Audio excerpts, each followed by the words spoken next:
Hey there! My God! Week 5 was crazy for the AFC South. I mean, seriously, I just watched the Titans game from start to finish. People doubted us. People thought, oh my God, you're on COVID 19. You're going to lose to Buffalo. Well, guess what?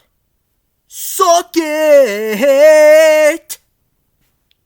That's right. My psych impersonation.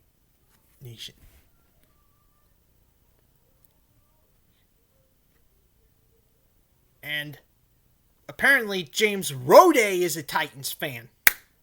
So apparently he would say that to you if he were in his Sean Spencer persona. Anyways, I'm not just here to discuss about the Titans. I'm here to talk about all of the AFC South teams for Week 5. That's right. It is time for the Week 5 review for the AFC South. And we're going to start things off with the first game. With the first game that kicked off Sunday, the Jaguars and the Texans. Romeo Crennel. My God, he did a great job head coaching on his first game. I don't know if I should be really scared. I think I should be really scared for next year. Corral did an amazing job with the Texans from start to finish. Made the Jaguars look like pussycats.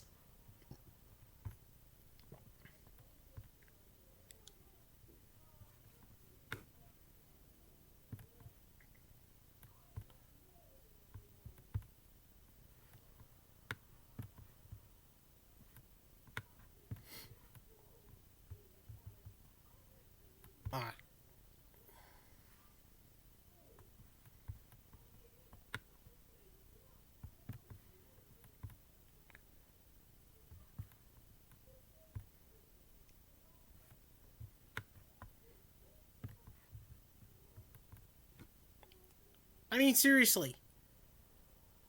The Texans really went all out. All out. The game was 30-14. My God.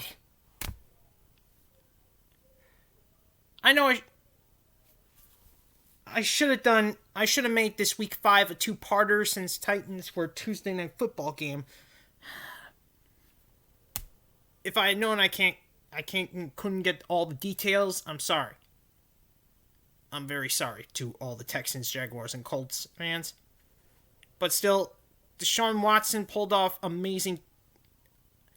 Brandon Cooks, he pulled off he did an amazing job that game. But Minshew, my God, Minshew really messed up. Man. No one even got close to that. Anyways, the score was 30-14 Texans.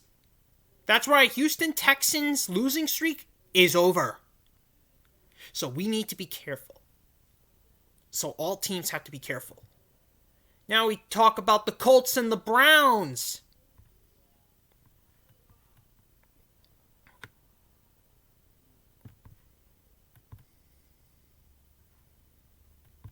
A neck-and-neck showdown, but Cleveland Browns proved that they're no longer the same team all the way back at the beginning. Those days are now behind them. Phillip Rivers, my God, Phillip Rivers didn't even stood a chance.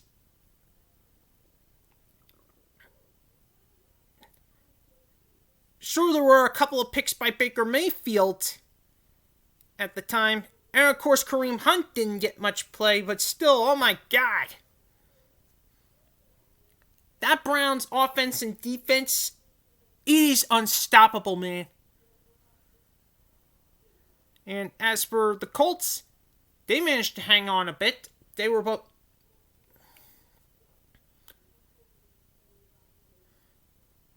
on a bit, but in the end, the Cleveland Browns won 32 to 23. AFC South, beware of the Cleveland Browns.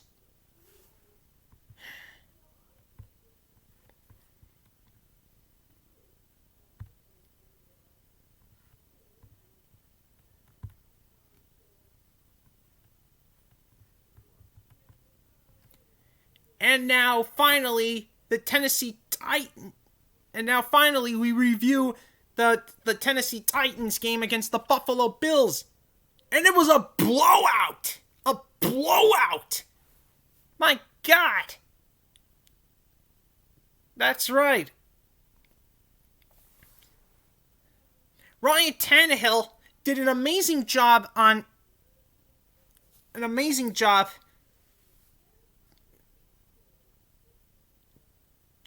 believe it was more.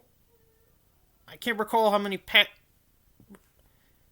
passing yards it was, but I do recall that rush touchdown. Though I think it was 2 passing touchdowns that game. Or at least 3. But Darrington Evans, he got injured during tonight's game. But still, he did manage to score decent. And then there's Jeremy McNichols. That guy was able to hang on a bit. But the real star of the game was Malcolm Butler. That's right, Malcolm Butler woke up in that game, intercepting Josh Allen 2 times. 2 times. And in the end, Titans blow away the Buffalo Bills 42 to 16.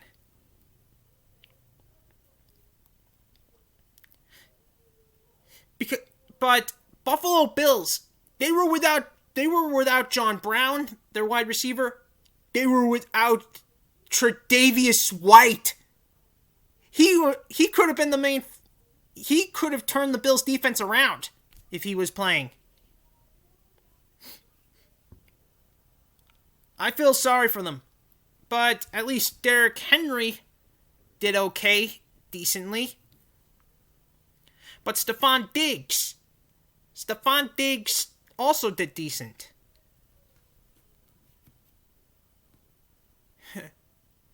And now we're moving on to week 6. Week 6, and that's when the Titans host the Houston Texans Sunday. Here's the thing. Schedules can change due to COVID-19. And this is how it goes down recently. Next week, if the schedule doesn't change, the Titans will be scheduled to host the Houston Texans next Sunday, another divisional game, which they need to focus on because Bill O'Brien's no longer the head coach.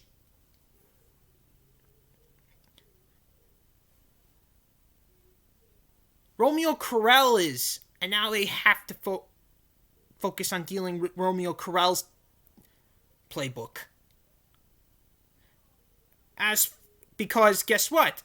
It's a game you cannot afford to lose. When the Colts have the easy opponent next week, they host the Cincinnati Bengals. Their Ohio battle is not over yet. They got the Cincinnati Bengals next. And who knows if Phillip Rivers is not rusty. So yeah. And then finally, the Jaguars. They host the Detroit Lions on Sunday too. And the Lions are coming off a big losing. And the Lions, they're ready. They're going to be ready for the Jaguars. They may have similar streaks, but I promise you, this will be a battle neither of them can afford to lose. Anyways, see ya!